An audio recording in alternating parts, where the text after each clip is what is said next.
我在聖安東尼奧長大，最後來到德州奧斯丁就讀德州大學。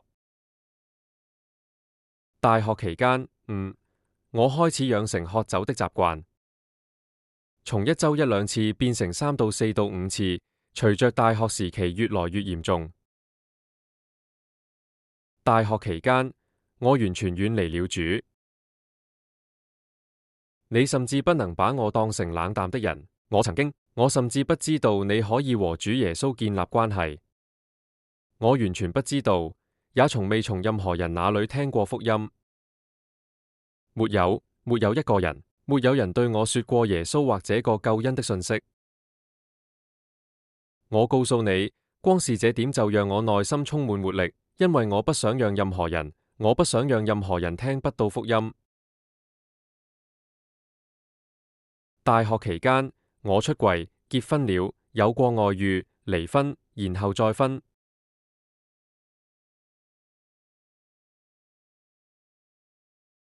我開始涉足毒品、可卡因，還創辦了一堆生意，生意開始起飛。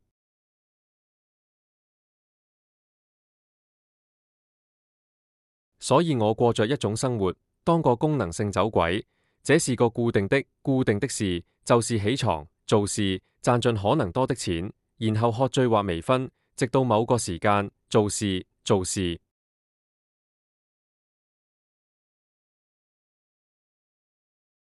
一點點，吸一點可卡因讓自己穩定下來，喝很多水，然後隔天重新開始。我不知道外面有沒有人會聽懂，但我就是這麼做的。更別說完全沉迷於慾望、網路污穢、外遇、脫衣舞俱樂部，什麼都有。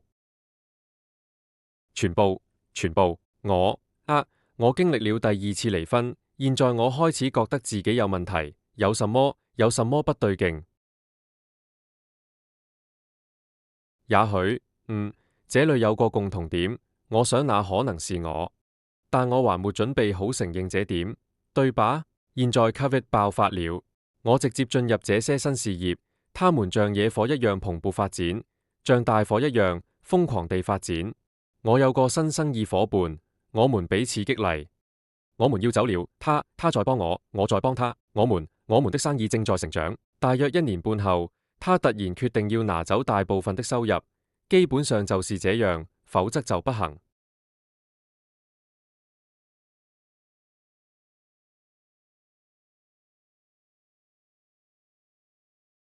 我說不，我不會做那個。當然，這件事很快就爆發了。我內心有種感覺，想要復仇，氣氛變得非常黑暗。有那麼一瞬間，我說我要爆發了，我要賣掉我所有的東西，然後去找這個家伙，因為他怎麼敢這樣對我，對吧？因為現在他開始動我的家人，動我的收入，我無法相信有人會這樣對我。我以前從沒經歷過這種事。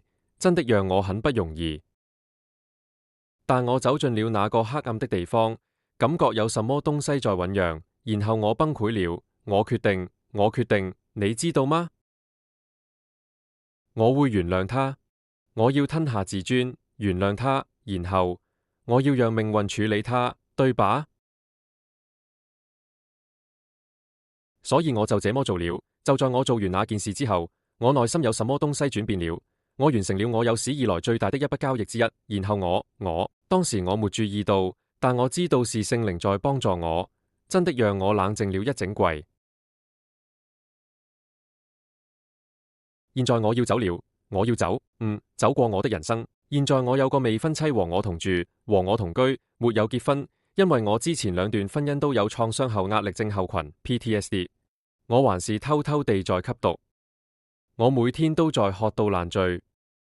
不是，只是一點煩惱都沒有，只是拼命打架。最後，我和未婚妻一起吃午餐時說，我覺得我需要悔改。每當我這麼說，我就會突然有種感覺湧上心頭。我突然失控，當場在餐廳中央大哭。我說：天啊，這是什麼？我無法相信這一切。你知道，這不像我。你知道，我當時快哭了。我哭了，因為我說了那句話。我從來沒想過要悔改，我就這樣脫口而出。快轉到幾週後，我開始稍微悔改，但我不懂怎麼禱告。我什麼都不知道。我的未婚妻，我偶爾看到她在祈禱，那真是太可愛了。她會付錢，她會為她的叔叔、我們的狗、她的父母、她自己和她的姐妹們祈禱。我記得當時看着她，我會想，天啊，我希望她在為我祈禱。然後我想，等等，為什麼我會想讓她為我禱告？我甚至不懂。我沒聽懂，好嗎？所以快轉到另外2週，我下去小睡，耶穌出現在我面前。那是他的形象，不是你知道的，不是以精神或肉身的形式，而只是一個形象。而那個人就是他，那是他生前的形象。我很快注意到幾件事，他看起來像猶太中東人，膚色是非常深的橄欖色。但我確定那是耶穌。我說等等。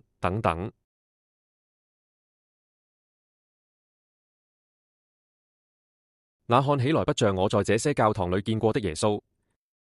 那件事發生了，然後我說好吧，也許我只是看錯了，我不知道。再過幾週，又發生了。他在哪裏？我說哦，好吧，那又是耶穌。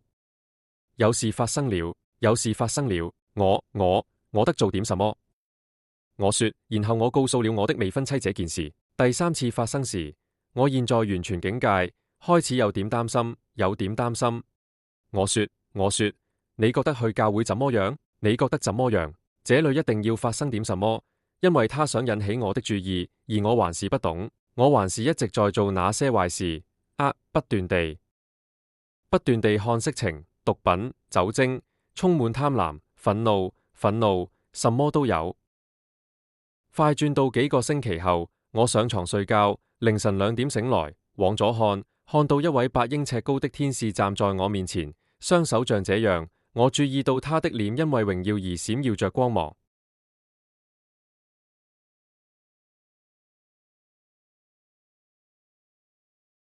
天啊，當時我不知道，但現在我知道了。他在發光，他完全讓我措手不及。我不知道該怎麼辦，所以我跳了起來。我跳向他，他也跳向我，對吧？然後我的眼睛睜開，變成了燈光，他什麼都不見了，對吧？當然。所以我說好，現在發生了什麼事？他要來找我了，因為我要死了。我開始這麼想，我真的有。我心想，我對自己的生活方式做得太過分了，這就是我的全部了。我早上醒來，開始向主禱告，雖然我不知道怎麼禱告，但我就開始說話，然後我說主啊，到底發生什麼事了？我需要幫助，拜託你知道的，幫我，請原諒我。然後他說 Deliverance， 我說 Deliverance。他一說完，我就感覺到什麼事浮現，我從沒感受過，就像我真的想大吐一樣。我跑了，我只好衝到浴室馬桶，然後開始劇烈嘔吐。那是激進風格。我說這到底是什麼？當時我不知道，但我正在吐出這些惡魔。之後連續2-3天，色情片，不再看色情片。我根本沒辦法去看，就像就消失了。毒品，別靠近我，毒品，別想了。如果我看到毒品，我會看到一陣煙霧在我身後。我要走了，不，我很確定這點。在這一切發生之後，主耶穌對我說話，他開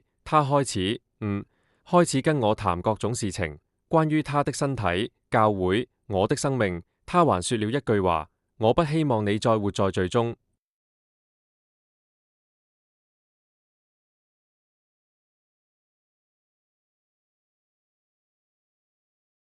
就在他說那句話的那一刻，我就知道了。你知道，他的意思是我不該和未婚妻住在一起，卻沒結婚，這是不能接受的。而且你不會相信我有多快。我告訴我的女士，我說我們必須立刻結婚，非常快。但當我感覺到他離開時，我說主啊，等等，什麼？我不知道該怎麼辦，救我！他說，兒子，當事情開始變糟時，我會找你幫忙。當他這麼說時，我開始來回踱步。我當時心想：天啊，你知道嗎？那是什麼？我說：這到底是耶穌。我能做什麼來幫助耶穌？你在開玩笑嗎？你知道，我在想，你難道沒看到我當時過的生活方式嗎？或者你沒注意到，我43年來像瘋子一樣犯罪，從未向你祈禱或感謝過任何事。然而你仍然愛我，試着幫助我。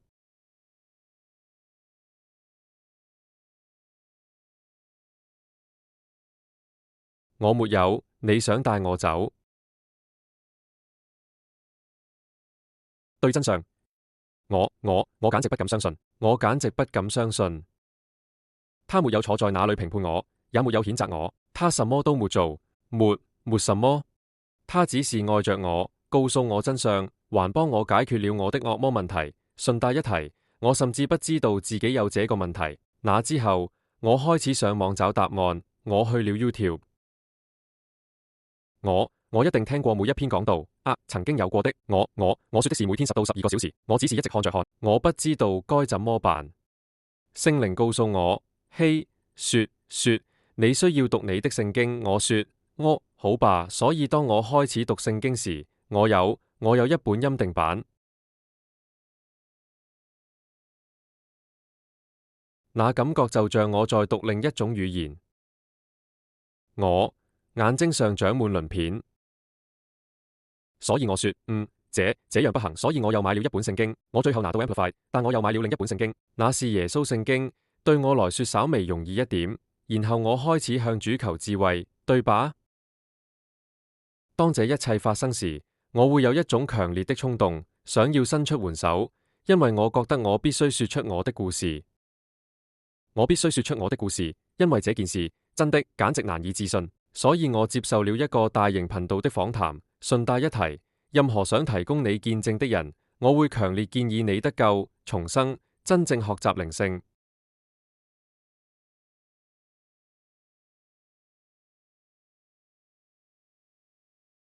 在你這麼做之前，先有戰爭，因為當我接受那次面試時，我成了敵人的公開目標。我完全不知道自己會面對什麼。不僅如此，當我想去接受那次訪談時，我只知道耶穌是真實的，上帝是真實的，有黑暗與光明的一面，有一場戰鬥在進行。我當時什麼都不懂，真的一點都沒有。我也不知道靈性爭戰是在心靈中進行的，所以我做了這次訪談。我記得看到那時，你知道，我太太是天主教徒，我們去當地的天主教堂。我不懂，我甚至不知道我需要去教堂。前面有一尊彼得的雕像，所以我看了看那個，開始有個想法。我說，那個彼得看起來像天使，我想那個天使就是彼得。你知道，他把那種想法灌輸給我，結果顯然完全是假的，而且這是為了讓我失去信仰，這是為了形成偶像崇拜，而我甚至不知道教會裏或任何地方都不知道這種崇拜存在。你懂我的意思？我當時完全不懂這些，而且那是為了讓我看起來像個傻瓜，對吧？而他就是這麼做的，所以我只希望外面的每個人都知道，敵人會不擇手段阻止你完成上帝為你預備的計劃。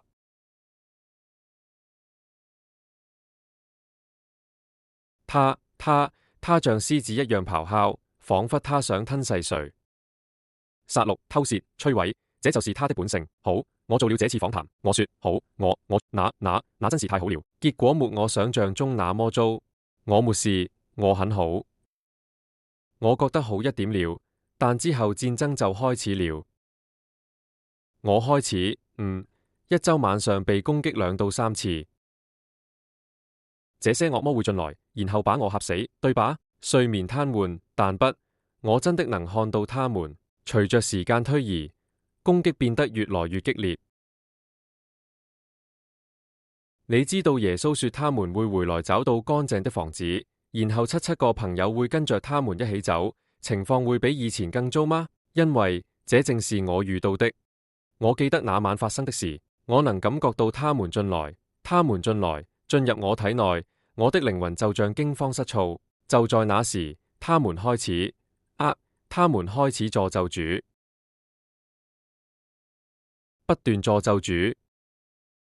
而且我不知道，我以為是我心想，為什麼我會？這是什麼？我為什麼要詛咒主？我知道他到底發生什麼事了。所以如果你關於要塞的事，敵人會把一個念頭放在你腦海裏，如果你有這個念頭卻沒有，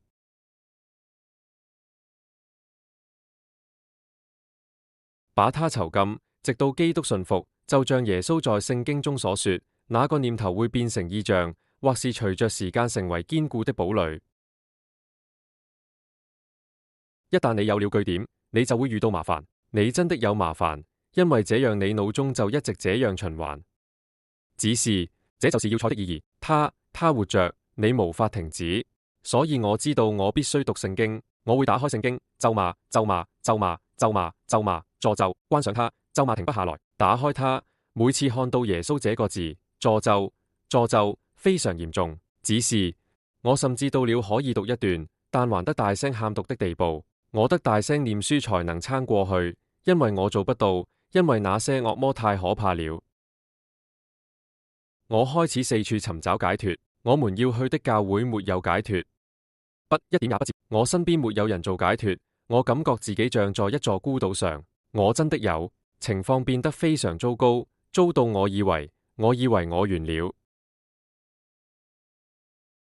我真的有，我以為這就是我的終點。所以但同時耶穌開始給我一些人，讓我可以談論發生在我身上的事，關於我的經歷。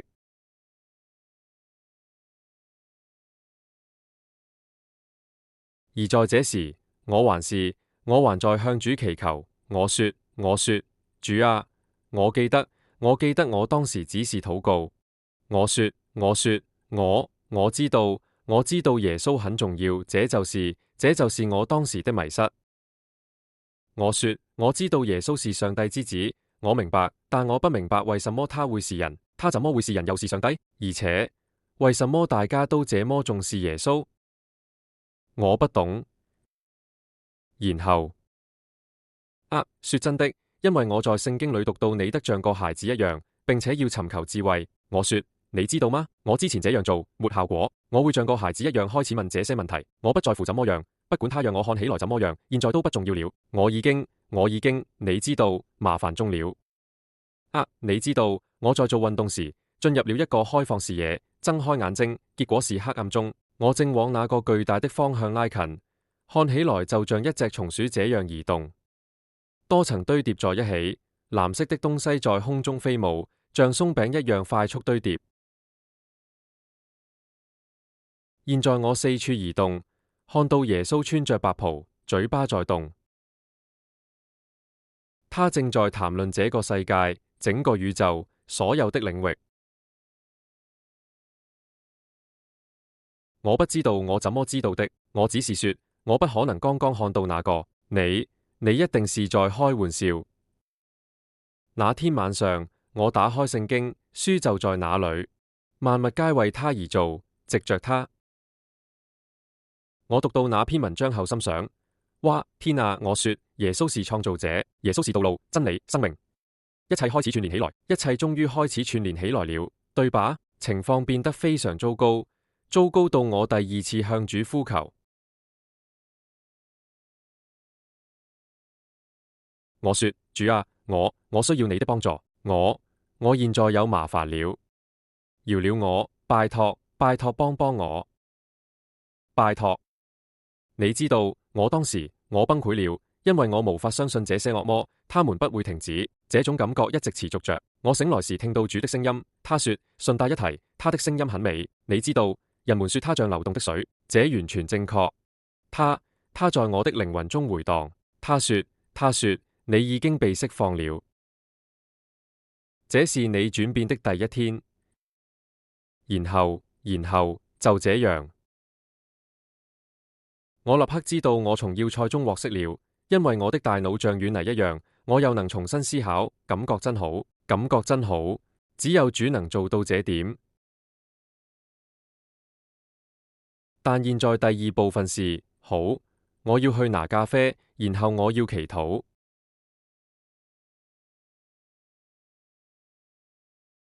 還有聖靈，我向你發誓，他剛剛接管了我的舌頭。我說，我就說出來了。我說，主啊，我說，天父，我相信藉着死亡、埋葬和復活，我所有的罪都被赦免了。我相信耶穌為我的罪死在十字架上。耶穌是我的主和救主，請差遣你的聖靈來住在我裏面。我說完後，閃電看起來像是打在我家門外。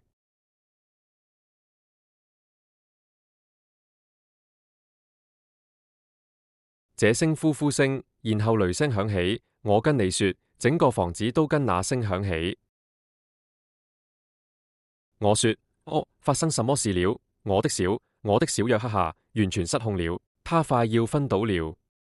我往外看，開始下冰雹，正好在中央下着冰雹。我心想，這東西從哪裏冒出來的？他接了大約10秒鐘，然後就停了下來。10分鐘後，我要上廁所準備一天的行程。我開始說謊言，就是直接從我嘴裏流出來。我說，哇，這是什麼？然後我知道自己重生了，並被聖靈和大火洗禮。然後我感到非常有活力，心想，哇，這是怎麼回事？被跟隨，接着是因為你知道，我們是由靈魂組成的，也就是你的心智、意志、情感和身體。我的精神煥發了。現在我知道自己的想法是多麼邪惡和惡魔化。這個詞說因心靈的更新而被轉化。天啊！我還沒準備好，因為現在我的靈魂知道了真相，而我知道問題出在我身上。我知道我才是那個需要被修復的人，你懂嗎？我需要好好悔改。我必須改變，我必須改變一切。這就是聖靈在你行走時所做的事，是透過神的話語行的。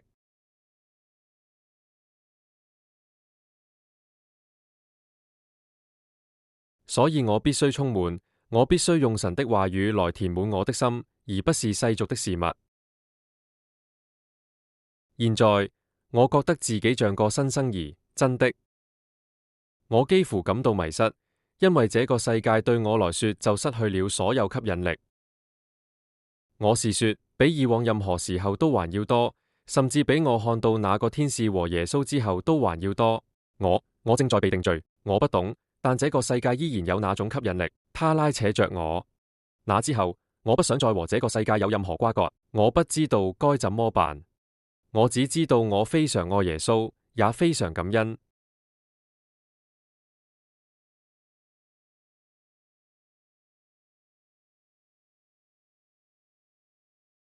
我非常感激他所做的一切，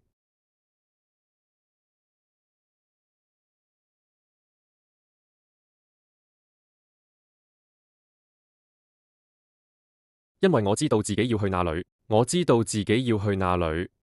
我當時在一張單程票上，他用他那強大的手把我從深淵拉了出來。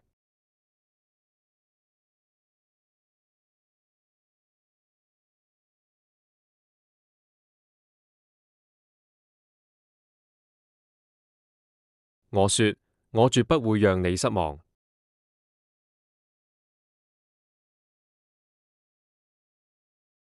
我不能讓你失望。所以現在我有理由了，有理由。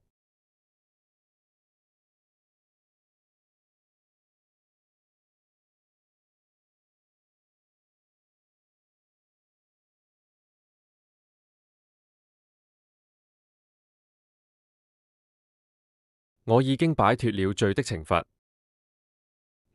現在我正在進行成聖程序。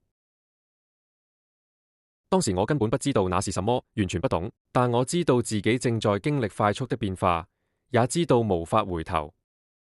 所以主開始給我可以傾訴的人，他開始給我一些人可以說話，告訴他們他的美善和他為我所做的事。他說最先提到的其中一個是我前商業夥伴，他做了哪些事？我說主啊，我原諒他了。他說沒有。他說現在你需要，你得幫我跟他說話。我說主啊，他是穆斯林，好像他不知道一樣。而且這還是回到最初的事了。我真的不想跟他說話，所以我覺得我讓這件事變得不可能，因為我心想不可能，所以我說的是這樣。我說主啊，我會跟他談，但我需要3件事發生。第一，我美麗的妻子不能在我跟他說話時在場，因為我真的不能在他面前那樣做。第二，他需要打給我。第三，他需要說出你的名字。我一說完，我老婆就進來了。她說好啦，親愛的，我要去做指甲了。我說指甲做好了嗎？現在10點了。是的，我決定現在就要做，我就去做。好，他一關上門，電話就響了。是他。我們剛剛打官司，他已經好幾個月沒打給我了，真的好幾個月了。我說拜託，你一定是在開玩笑。我開始臉紅，因為我說好吧，我接了。他就一直跟我聊天。我們開始聊他那周有多瘋狂。他說天啊，我說什麼？他說他就是這麼說的。我說不，他從來沒說過這種話，從來沒有。我說好吧，我說我必須跟你談談。他說好。我說原諒你是我做過最難的事。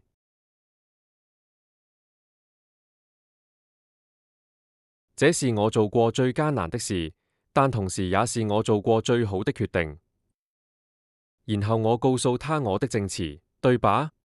我剛做完證詞，他說我有話要告訴你。我當時心想又來了，這會變得很醜陋。然後這讓我很驚訝。他說我10歲時得了一種沒有人知道是什麼的疾病，我在急診室，快要死了。他們正準備做開放手術，他們得把我切開做探查手術，而且我有一位牧師在裏面，還有一位穆斯林領袖在為我祈禱。他說那時候我全家都在裏面。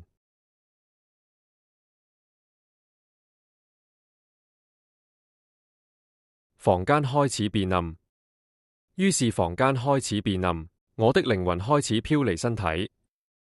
他說我很接近，離身體很高。我看向左邊，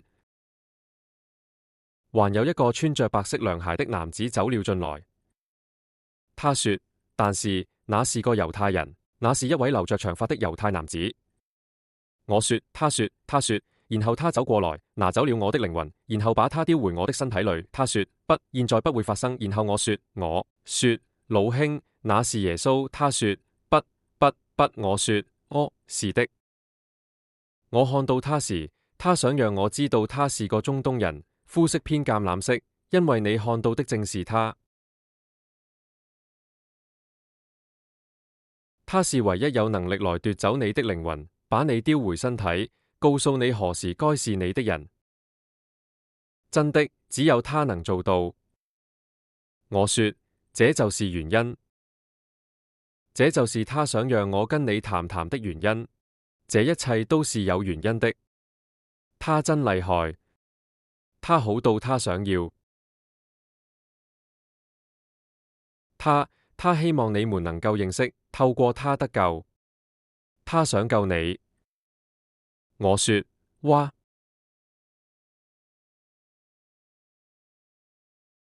那時我開始認識主。我說天哪。他說我不希望有人死去。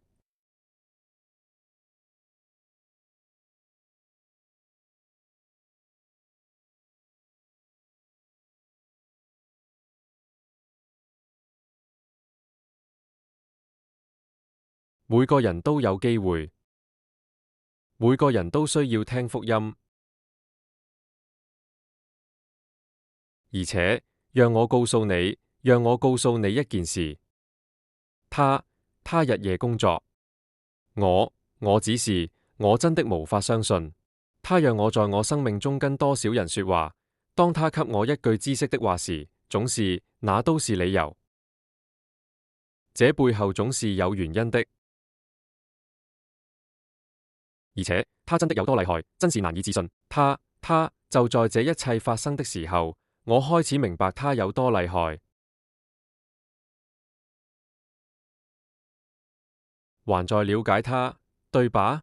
我當時還在初期階段，恐懼的靈體開始湧現，我不明白，接着開始被罪惡感、羞愧和譴責打擊。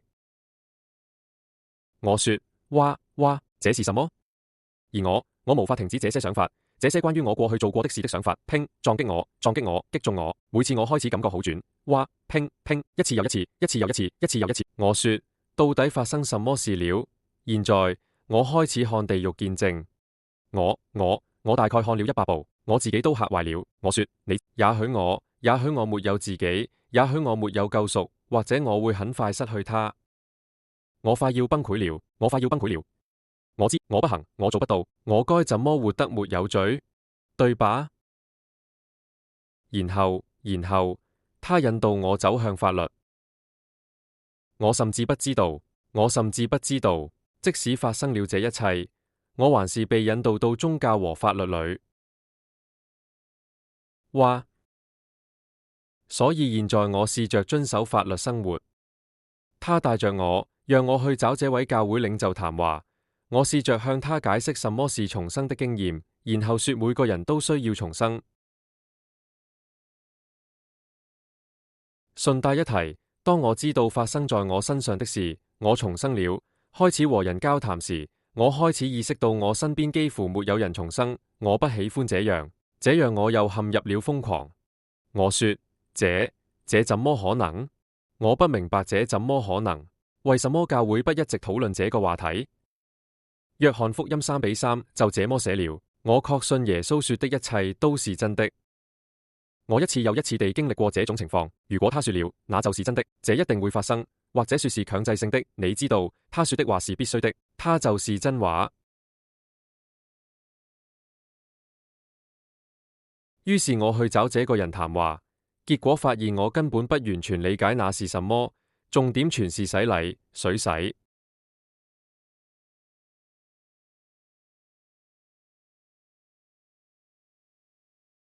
而且我真的覺得自己快瘋了。我心想，不可能，這絕對不可能發生。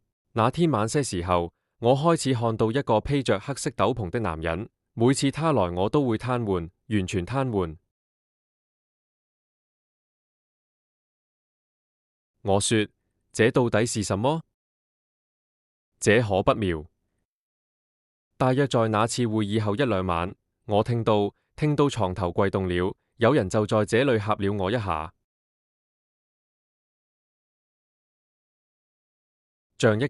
像是一記狠狠的鑷。他一捏我的靈魂就半出體了。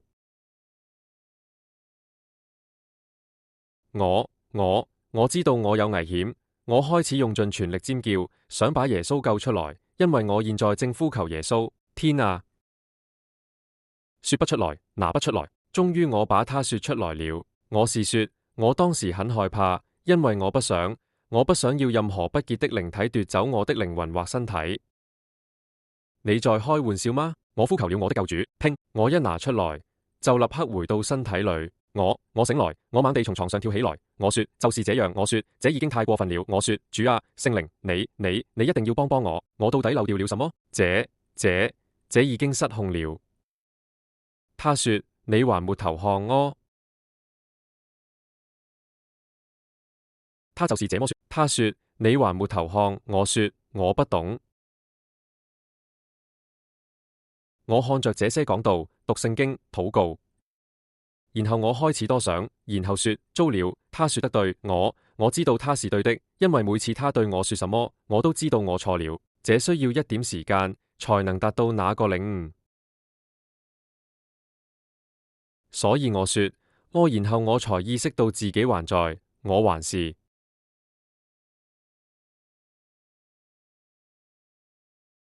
完全是我的遺囑，不是他的。他想要顛倒過來。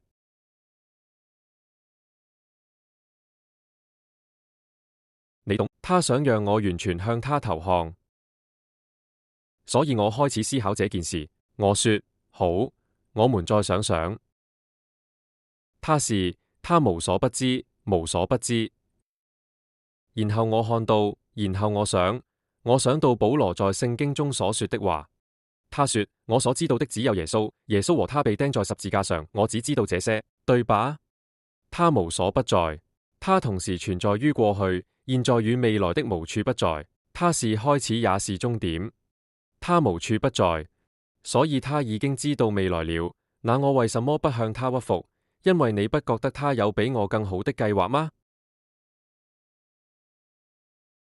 第三，他知道他是全能的，他是全能的。我確定確實如此。他創造了一切，字面上的一切，所有人，所有的力量都在他腳下。我知道權威，每次和他說話，我都能感受到那股權威感在他身後散發，讓我們談談敬畏主的事，對他非常敬仰。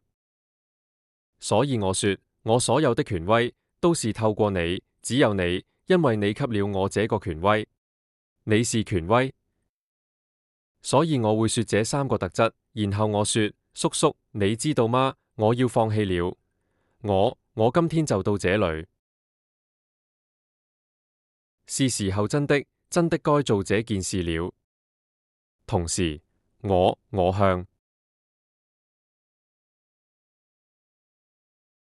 停止思考，我能做的事，我所做的一切都是骯髒的破布。我真正理解了那個理解。耶穌以人身份降臨地上，是為了成就律法的義。他自願獻出生命，經歷了極其可怕的折磨。十字架上說他在十字架上已無法辨認。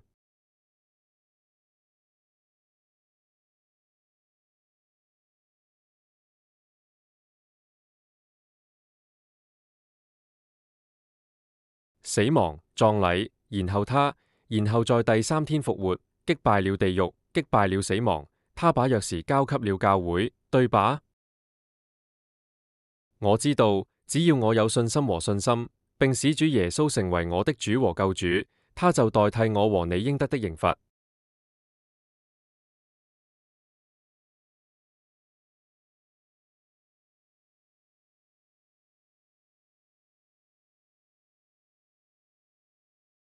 當我明白了這點後，我說：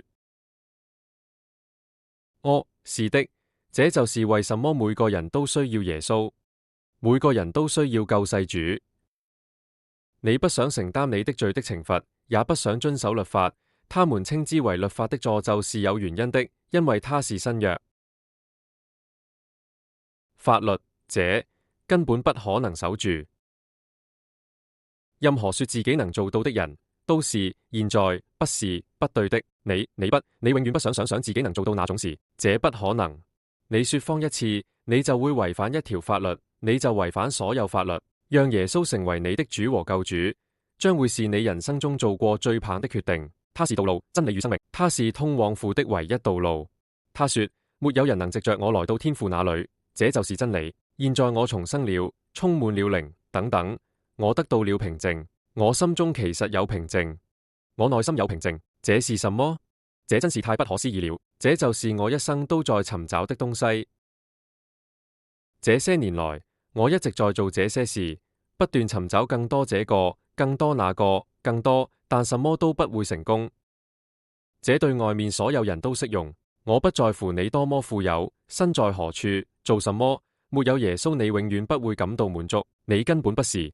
你會想要更多一切，內心會感到空虛。他是我們的創造者，他是你的創造者。你是從肚子裏來的，你來自一個女人的子宮。他創造了你，而你唯一能感到平安、感受那份平安的方式，就是讓他成為你的主和救主。我希望這份證詞能幫助那些可能覺得自己做得太過頭的人。